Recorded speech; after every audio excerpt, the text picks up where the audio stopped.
Boy here, and today I'm going to be going over some of the parts that I'm going to be using on the next build I'm going to be working on.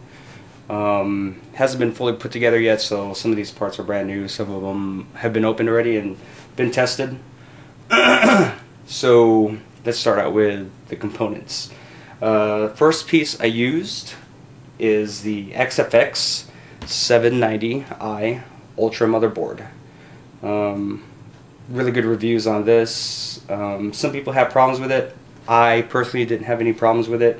This is the second one I've had. So really good board, really good features, great overclocking capabilities. Love the board. 790 by XFX.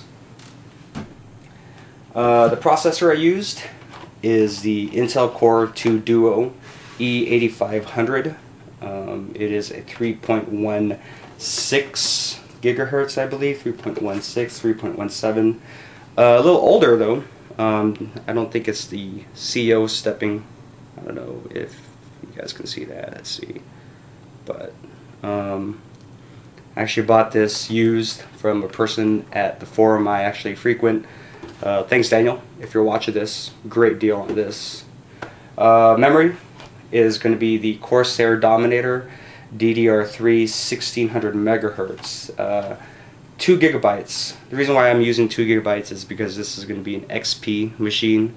I'm not going to use Vista or even Windows 7, so I'm going to stick with XP. That's why I went with the 2 gigabytes of memory.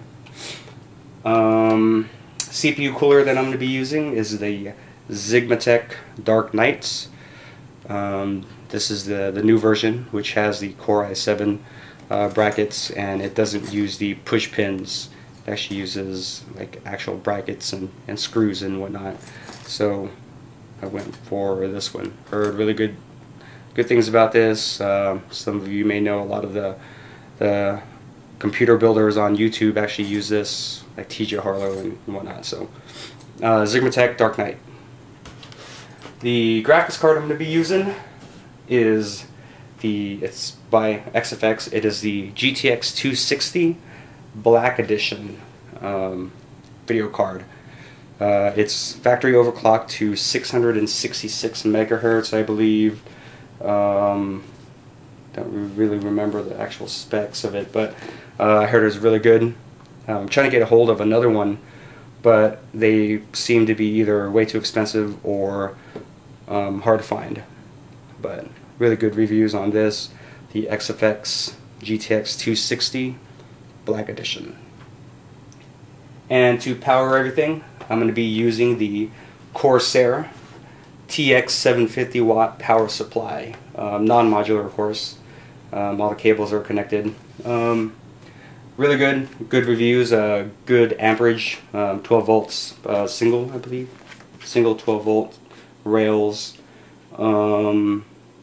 I've heard people use this to run tri-SLI or triple SLI, which I don't see how they can do it, but plenty of power for even an SLI setup.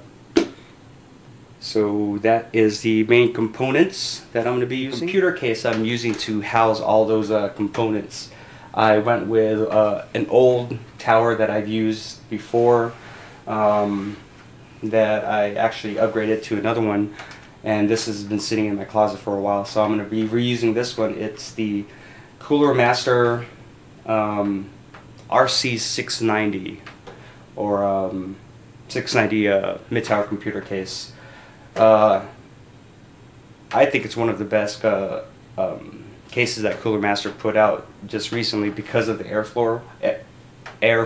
Sorry. Great airflow. Everything's ventilated. You have room for up to 7 fans in here, and I actually got it with the side window panel. It has kind of cool like design on it and stuff. Window panel with the blue LED fan for intake on the side. Now what I actually did was, since I've had this case before, I did some modding of the interior. I painted the inside of this case all black. It was actually stock. It came like silver or that aluminum look. But I painted everything black with the exception of like a few of these clips right here. I like to keep it blue, and also the PCI expansion slot clips. Everything here is toolless design, right down to your hard drive cage. Right here I have a 500 gigabyte Seagate. And a lot of people ask me, why I go for Seagate rather than Western Digital. I've used both in the past, and both actually work pretty well. I know a lot of people have problems with the firmware with Seagate. I've never had any problems with it. So, I know Seagate's a little bit more inexpensive than Western Digital, but I go for what I can afford at that particular moment. So yeah, I got everything black in here. I am going to be using a sound card, which is the Creative older sound card, which I've also had for a while. It's the Audigy Sound Blaster. I like it. I mean, it works really well. The EAX, I guess, program that it comes with works well with XP. Really great sound. Again, I've had it for a while. It's kind of dusty. It's been sitting in the case for a while, but that's the sound card I'm going to be using as well. And of course I have your basic CD drive, not even CDRW, just a regular DVD CD drive, and your basic multi-card reader up in the front. So this is the case that's going to be holding everything. Those are all the components I'm going to be using. I'll show you guys how I do cable management. With this case, there's not a lot of holes, so I remember before with my old build with this, I had some problems with cable management, but everything worked out okay. I'll show you guys how I do that, and stay tuned for more. Thanks guys for watching. See you later.